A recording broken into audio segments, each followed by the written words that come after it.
नमस्कार. जय महाकाली. अखंड महाराष्ट्राची कुलस्वामिनी आई तुळजापूरची तुळजाभवानी माता हिचा निद्राकाल चालू झालाय. सर्वत्र युट्यूब, इंस्टाग्राम, व्हॉट्सअपच्या माध्यमातून तर आपण पाहतोच आहे की आदिमाया शक्ती सध्या निद्राधीन आहे.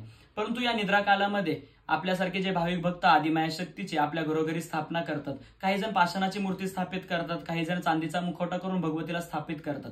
तर या स्थापित मूर्त्या सुद्धा ते घरात पलंग आदी करून आदिमाया शक्तीला त्यावर निद्राधीन करतायत.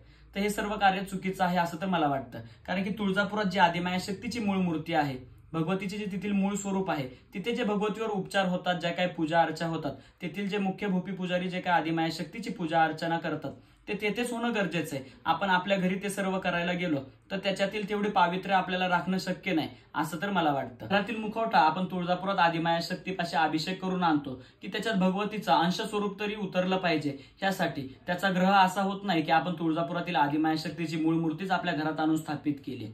त्यामुळे जे काय आपण घरात देवीला निद्राधीन करतोय हे सर्व कार्य चुकीचं आहे. तर माझे सर्व भूपी पुजाऱ्यांना, तुळजापुरातील आदिमाया शक्तीच्या सेवेकऱ्यांना, पुजाऱ्यांना विनंती आहे की जे कोणी असं आपल्या घरी तुळजापुरात होणारी पूजा किंवा तुळजापुरात आदिमाया शक्तीला मंचकी निद्रेसाठी नेलं जातं तर त्या पद्धतीने आपल्या घरी सुद्धा कॉपी करण्याचा जो प्रयत्न करतायत की त्याला तुम्ही सर्वांनी विरोध करावा. हे जे मी बोलतोय हे कोणाला वैयक्तिक बोलत नाहीये, कोणाला मला ह्याच्यातून काही टार्गेट नाही करायचं. मी फक्त माझं मत मांडतोय. आणि तुम्ही ज्या व्हिडिओ पोस्ट केल्यात त्या व्हिडिओ पाहून आमच्या सुद्धा शिष्य परिवारांमध्ये किंवा भाविक भक्तांमध्ये संभ्रम निर्माण होतोय की आपण या निद्रा कालामध्ये घरात भगवतीची पूजा करायची का, दिवाबत्ती करायची का, आदिमाया शक्तीची सेवा करायची का. त्यासाठी मी ही व्हिडिओ बनवतोय. जर कोणाच्या भावना दुखावल्या असतील, कोणाचं मन दुखावलं असेल तर क्षमस्व.